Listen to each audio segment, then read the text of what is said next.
Hi friends, welcome to ஜென்டாக் channel. இன்றைக்கி நம்ம என்ன பார்க்க போகிறோம் அப்படின்னா, இந்திய அரசியலமைப்பு பற்றி பார்க்க போகிறோம். இந்திய அரசியலமைப்பில் இருக்கிற ஷரத்து டீட்டெயில்ஸ் பற்றி பார்க்கலாம்.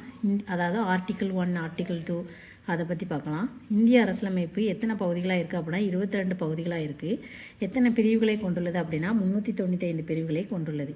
பல்வேறு திருத்தங்கள் மூலம் கூடுதல் சட்டப்பிரிவுகள் மற்றும் பகுதிகள் பின்னர் இணைக்கப்பட்டன.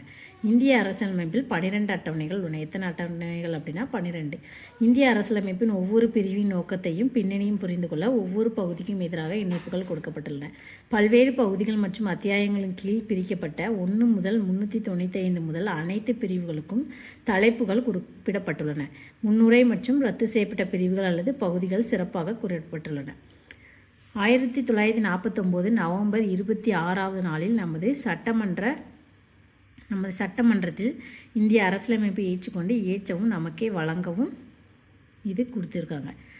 பகுதி 1 என்ன அப்படின்னா, மொத்தம் எத்தனை பகுதியாக பிரிச்சிருக்காங்க அப்படின்னா 22 பகுதியாக பிரிச்சிருக்காங்க. அதில் பகுதி 1 யூனியன் மற்றும் அதன் பிரதேசம். அதில் ஷரத் 1 அப்படிங்கிறது யூனியன் பெயர் மற்றும் பிரதேசம். அடுத்து 2ஆம் நம்பரில் என்ன இருக்குது அப்படின்னா, ஆர்டிக்கிள் 2 புதிய மாநிலங்களின் சேர்க்கை அல்லது நிறுவுதல். ஆர்டிக்கிள் 2A அப்படிங்கிறது ரத்து செய்யப்பட்டது. ஆர்டிக்கிள் 3 என்ன அப்படின்னா, புதிய மாநிலங்களை உருவாக்குதல் மற்றும் தற்போதுள்ள மாநிலங்களின் பகுதிகள், எல்லைகள் அல்லது பெயர்களை மாற்றுதல். ஆர்டிக்கிள் 4 முதல் மற்றும் 4வது அட்டவணைகள் மற்றும் துணை தற்செயலான மற்றும் விளைவான விஷயங்களில் திருத்தம் செய்ய விதிகள் 2 மற்றும் 3 கீழ் உருவாக்கப்பட்ட சட்டங்கள் தான் ஆர்டிக்கிள் 4 இருக்குது. இது பகுதி 1 அப்படிங்கிறது இந்திய அரசியலமைப்பு 1 இருக்கிற ஆர்டிகிள்ஸ். பகுதி 2 என்ன இருக்குது? பகுதி 1 யூனியன் மற்றும் அதன் பிரதேசம். பகுதி 2 குடியுரிமை. குடியுரிமையில் ஆர்டிக்கிள் 5 என்ன சொல்லுது அப்படின்னா, அரசியலமைப்பின் தொடக்கத்தில் குடியுரிமை அப்படி சொல்லுது. ஆர்டிக்கிள் 6 பாகிஸ்தானிலிருந்து இந்தியாவில் குடிபெயர்ந்த சில நபர்களின் குடியுரிமை உரிமைகள். ஆர்டிக்கிள் 7 என்ன கொடுத்துருக்கு அப்படின்னா, பாகிஸ்தானுக்கு குடியேறிய சிலரின் குடியுரிமைக்கான உரிமைகள். ஆர்டிக்கிள் 8 இந்தியாவிற்கு வெளியே வசிக்கும் இந்திய வம்சாவளியை சேர்ந்த சில நபர்களின் குடியுரிமைக்கான உரிமைகள். ஆர்டிக்கிள் 9 என்ன இருக்குது அப்படின்னா, வெளிநாட்டின் குடியுரிமையை தானாக முன்வந்து பெறும் நபர்கள் குடிமக்களாக இருக்கக்கூடாது. ஆர்டிக்கிள் 10 குடியுரிமையின் உரிமைகளை தொடர்தல் பற்றி கொடுத்துருக்காங்க. அடுத்து ஆர்டிக்கிள் 11 என்ன சொல்லுது அப்படின்னா, சட்டத்தின் மூலம் குடியுரிமை உரிமையை ஒழுங்குபடுத்துவதும் பாராளுமன்றம். இது பகுதி 2 இருக்கிறது. பகுதி 3 என்ன இருக்குது அப்படின்னா, அடிப்படை உரிமைகள். அடிப்படை உரிமைகளில் பகுதி 3 அடிப்படை உரிமைகளை ஆர்டிக்கிள் 12 வரையறை பற்றி கொடுத்துருக்காங்க.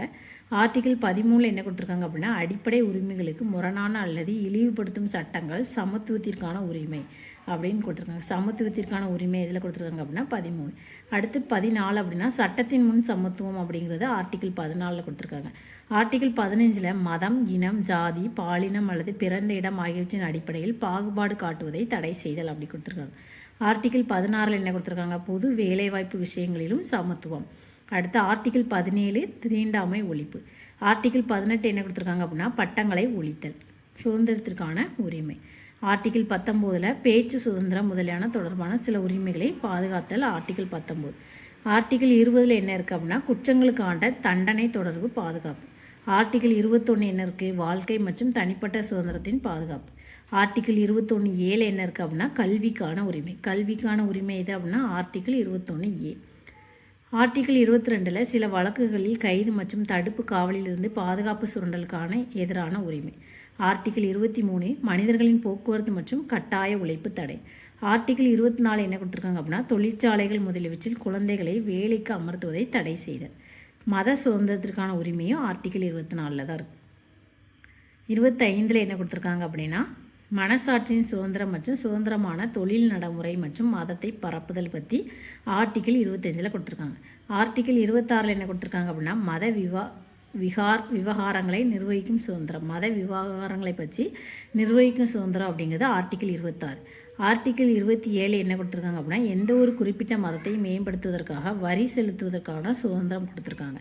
28 சில கல்வி நிறுவனங்களில் மத போதனை அல்லது மத வழிபாடுகளில் கலந்து கொள்வதற்கான சுதந்திரமும் கொடுத்துருக்காங்க. கலாச்சாரம் மற்றும் கல்வி உரிமைகள். ஆர்டிக்கிள் 29 சிறுபான்மையினரின் நலன்களை பாதுகாத்தல். அடுத்து சிறுபான்மையினரின் கல்வி நிறுவனங்களை நிர்வகிப்பதற்கான உரிமை ஆர்டிக்கிள் 30 கொடுத்துருக்காங்க. ஆர்டிக்கிள் 31 ரத்து செய்யப்பட்டது. சில சட்டங்களின் சேமிப்பு. 31A சொத்துக்களை கையகப்படுத்துவதற்கான சட்டங்களை சேமிப்பது போன்றவை. 31B சில சட்டங்கள் மற்றும் ஒழுங்குமுறைகளின் சரிபார்ப்பு. 31C ஆர்டிகிள் 31C சில கட்டளை கொள்கைகளை நடைமுறைப்படுத்தும் சட்டங்களை சேமிப்பது. ஆர்டிகிள் 31D ரத்து செய்யப்பட்டது. அரசியலமைப்பு தீர்வுகளுக்கான உரிமை. ஆர்டிகிள் 32 இந்த பகுதியால் வழங்கப்பட்ட உரிமைகளை அமல்படுத்துவதற்கான தீர்வுகள். ஆர்டிகிள் 32A ரத்து செய்யப்பட்டது. ஆர்டிகிள் 33 படைகளுக்கு அவர்களின் விண்ணப்பத்தில் இந்த பகுதி வழங்கிய உரிமைகளை மாற்றியமைக்க பாராளுமன்றத்தின் அதிகாரம் போன்றவை. ஆர்டிகிள் 34 எந்த பகுதியிலும் இராணுவ சட்டம் அமலில் இருக்கும்போது இந்த பகுதியால் வழங்கப்படும் உரிமைகள் மீதான கட்டுப்பாடு. ஆர்டிகிள் 35 இந்த பகுதியின் விதிகளை நடைமுறைப்படுத்துவதற்கான சட்டம். அடுத்த பகுதி 4 மாநில கொள்கையின் வழிகாட்டுதல் கோட்பாடுகள். ஆர்டிகிள் 36 வரையறை அதை பற்றி கொடுத்துருக்காங்க. ஆர்டிகிள் 37 இந்த பகுதியில் உள்ள கொள்கைகளின் பயன்பாடு. ஆர்டிகிள் 38 மாநிலங்கள் மக்கள் நலன் மேம்பாட்டிற்காக ஒரு சமூக ஒழுங்கை பாதுகாக்க. ஆர்டிகிள் 39 அரசு பின்பற்ற வேண்டிய கொள்கையின் சில கொள்கைகள். ஆர்டிகிள் 39A சமநீதி மற்றும் இலவச சட்ட உதவி. ஆர்டிகிள் 40 கிராம பஞ்சாயத்துகளின் அமைப்பு. ஆர்டிகிள் 41 வேலை, கல்வி மற்றும் சில சந்தர்ப்பங்களில் பொது உதவிக்கான உரிமை. ஆர்டிகிள் 42 வேலை மற்றும் மகப்பேறு நிவாரணத்திற்கான நியாயமான மற்றும் மனிதாபிமான நிலைமைகளுக்கான ஏற்பாடு. ஆர்டிகிள் 43 தொழிலாளர்களுக்கான வாழ்க்கை ஊதியம் போன்றவை. ஆர்டிகிள் 43A தொழில்துறை நிர்வாகத்தில் தொழிலாளர்களின் பங்கேற்பு. ஆர்டிகிள் 43B கூட்டுறவு சங்கங்களை மேம்படுத்துதல். ஆர்டிகிள் 44 குடிமக்களுக்கான சீரான சிவில் குறியீடு. ஆர்டிகிள் 45 குழந்தைகளுக்கு இலவச மற்றும் கட்டாய கல்விக்கான ஏற்பாடு. ஆர்டிகிள் 46 பட்டியல் சாதிகள், பழங்குடியினர் மற்றும் பிற நலிந்த பிரிவினரின் கல்வி மற்றும் பொருளாதார நலன்களை மேம்படுத்தல். ஆர்டிகிள் 47 ஊட்டச்சத்து நிலை மற்றும் வாழ்க்கை தரத்தை உயர்த்துவது மற்றும் பொது சுகாதாரத்தை மேம்படுத்துவது அரசின் கடமை. ஆர்டிகிள் 48 விவசாயம் மற்றும் கால்நடை வளர்ப்பு அமைப்பு. ஆர்டிகிள் 48A சுற்றுச்சூழலை பாதுகாத்தல் மற்றும் மேம்படுத்துதல் மற்றும் காடுகள் மற்றும் வனவிலங்குகளை பாதுகாத்தல். ஆர்டிகிள் 49 தேசிய முக்கியத்துவம் வாய்ந்த நினைவு சின்னங்கள் மற்றும் இடங்கள் மற்றும் பொருள்களின் பாதுகாப்பு. ஆர்டிகிள் 50 நீதித்துறையை நிர்வாகத்திலிருந்து பிரித்தல். ஆர்டிகிள் 51 சர்வதேச அமைதி மற்றும் பாதுகாப்பை மேம்படுத்துதல்.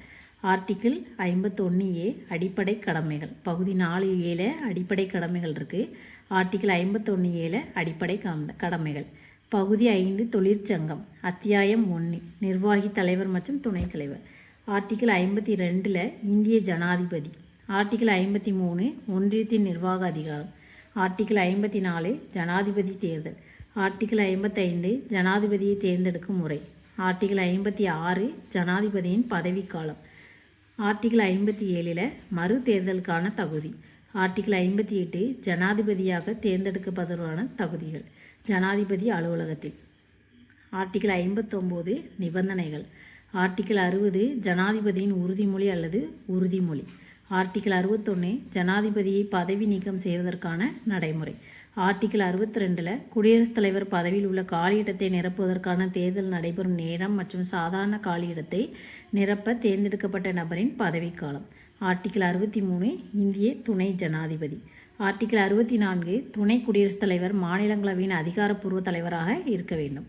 ஆர்டிகிள் 65 துணைத் தலைவர் ஜனாதிபதியாக செயல்படுவது அல்லது அலுவலகத்தில் சாதாரண காலியிடங்களின் போது அல்லது குடியரசுத் தலைவர் இல்லாத சமயங்களில் அவரது பணிகளை செய்வது. ஆர்டிகிள் 66 துணைத் தலைவர் தேர்தல். ஆர்டிகிள் 67 துணைத் தலைவரின் பதவிக்காலம். ஆர்டிகிள் 68 துணைத் தலைவர் பதவியில் உள்ள காலியிடத்தை நிரப்புவதற்கான தேர்தல் நடைபெறும் நேரம் மற்றும் சாதாரண காலியிடத்தை நிரப்ப தேர்ந்தெடுக்கப்பட்ட நபரின் பதவிக்காலம். ஆர்டிகிள் 69 துணைத் தலைவரால் உறுதிமொழி அல்லது உறுதிமொழி. ஆர்டிகிள் 70 பிற தற்செயல்களில் ஜனாதிபதியின் செயல்பாடுகளை நிறைவேற்றுதல். ஆர்டிகிள் 71 தலைவர் அல்லது துணைத் தலைவர் தேர்தல் தொடர்பான அல்லது அதனுடன் தொடர்புடைய விஷயங்கள். ஆர்டிகிள் 72 மன்னிப்பு வழங்குவதற்கும் சில சந்தர்ப்பங்களில் தண்டனைகளை இடைநிறுத்துவதற்கும் ரத்து செய்வதற்கும் அல்லது மாற்றுவதற்கும் ஜனாதிபதியின் அதிகாரம். ஆர்டிகிள் 73 ஒன்றியத்தின் நிர்வாக அதிகாரத்தின் அளவு மந்திரி சபை. ஆர்டிகிள் 74 அமைச்சர்கள் குழு ஜனாதிபதிக்கு உதவவும் ஆலோசனை செய்யவும். ஆர்டிகிள் 75 அமைச்சர்களுக்கான மற்ற விதிகள். இந்தியாவுக்கான அட்டர்னி ஜெனரல். ஆர்டிகிள் 76 இந்தியாவுக்கான அட்டர்னி ஜெனரல் அரசு வணிக நடத்தை. ஆர்டிகிள் 77 இந்திய அரசின் வணிக நடத்தை. ஆர்டிகிள் 78 பிரதம மந்திரியின் கடமைகள், ஜனாதிபதிக்கு தகவல் வழங்குதல் போன்றவை. அடுத்து அத்தியாயம் 2 பாராளுமன்றம் பொது. அடுத்து ஆர்டிகிள் 79 பாராளுமன்ற அரசியலமைப்பு. ஆர்டிகிள் 80 மாநிலங்கள் கவுன்சிலின் கலவை. ஆர்டிகிள் 81 மக்கள் மன்றத்தின் கலவை. ஆர்டிகிள் 82 ஒவ்வொரு மக்கள் தொகை கணக்கெடுப்புக்கு பிறகும் மறுசீரமைப்பு. ஆர்டிகிள் 83 பாராளுமன்றத்தின் அவைகளின் காலம். ஆர்டிகிள் 84 பாராளுமன்ற உறுப்பினர் தகுதி. ஆர்டிகிள் 85 பாராளுமன்ற அமர்வுகள் ஒத்திவைப்பு மற்றும் கலைப்பு. ஆர்டிகிள் 86 குடியரசுத் தலைவருக்கு உரையாற்றுவதற்கும் வீடுகளுக்கு செய்திகளை அனுப்புவதற்கும் உள்ள உரிமை. ஆர்டிகிள் 87 ஜனாதிபதியின் சிறப்பு உரை. ஆர்டிகிள் 88 அமைச்சர்கள் மற்றும் அட்டர்னி ஜெனரலின் உரிமைகள் வீடுகளை பொறுத்து. பாராளுமன்ற அதிகாரிகள். ஆர்டிகிள் 89 மாநில கவுன்சிலின் தலைவர் மற்றும் துணைத் தலைவர். ஆர்டிகிள் 90 துணைத் தலைவர் பதவிக்கு விடுமுறை மற்றும் ராஜினாமா மற்றும் நீக்கம். துணைத் தலைவர். ஆர்டிகிள் 91 துணைத் தலைவர் அல்லது மற்ற நபரின் பதவியில் கடமைகளை செய்ய அல்லது தலைவராக செயல்படுவதற்கான அதிகாரம்.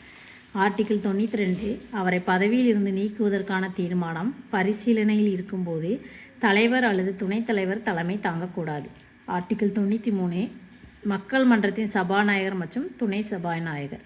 ஆர்டிகிள் 94 சபாநாயகர் மற்றும் துணை சபாநாயகர் அலுவலகங்களின் விடுமுறை மற்றும் ராஜினாமா மற்றும் பதவி நீக்கம் பற்றி. ஆர்டிகிள் 95 துணை சபாநாயகர் அல்லது சபாநாயகரின் அலுவலக பணிகளை செய்ய அல்லது செயல்படும் மற்ற நபரின் அதிகாரம். ஆர்டிகிள் 96 அவரை பதவியில் இருந்து நீக்குவதற்கான தீர்மானம் பரிசீலனையில் இருக்கும்போது சபாநாயகர் அல்லது துணை சபாநாயகர் தலைமை தாங்கக்கூடாது. ஆர்டிகிள் 97 தலைவர் மற்றும் துணைத் தலைவர் மற்றும் சபாநாயகர் மற்றும் துணை சபாநாயகர் ஆகியோரின் சம்பளம் மற்றும் படிகள். அடுத்து 98 ஆர்டிகிள் பாராளுமன்ற செயலகம் வணிக நடத்தை.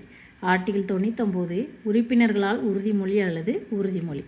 ஆர்டிகிள் 100 வீடுகளில் வாக்களிப்பு, காலியிடங்கள் மற்றும் கோரம் இருந்த போதிலும் செயல்படும் வீடுகளின் அதிகாரம்.